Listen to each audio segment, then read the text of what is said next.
இந்திரபிரஸ்தத்தின் எழுச்சி. பாண்டவர்கள் குருகிராமத்தில் தங்கள் சிறிய குடிலில் தங்கியிருந்தனர். துரோணரின் வழிகாட்டுதலால் புதிய வாழ்வை தொடங்க வேண்டும் என முடிவு செய்தனர். தர்மபுத்திரர் குருகிராமத்தை சுற்றி நடந்தபோது ஒரு அதிசயமான காட்சி. கோரு மரம் நடுவே ஒரு ஜொலிக்கும் அன்னமாடு தோன்றியது.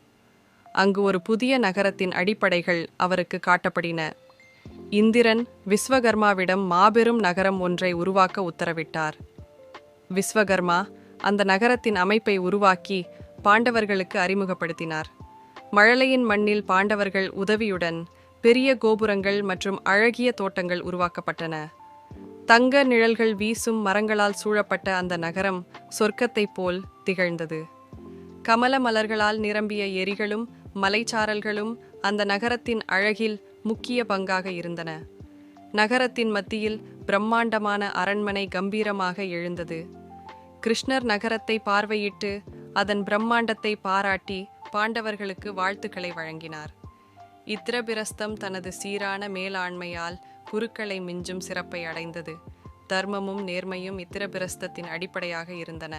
அந்த நகரத்தின் புகழ் உலகெங்கும் பரவியது. மக்களிடையே சமத்துவம் நிலவியது. நகரம் அனைவருக்கும் மகிழ்ச்சியும் அமைதியையும் அளித்தது. இந்திரபிரஸ்தம் ஒரு உலக அதிசயமாக மாறி தர்மத்தின் உதாரணமாக வாழ்ந்தது.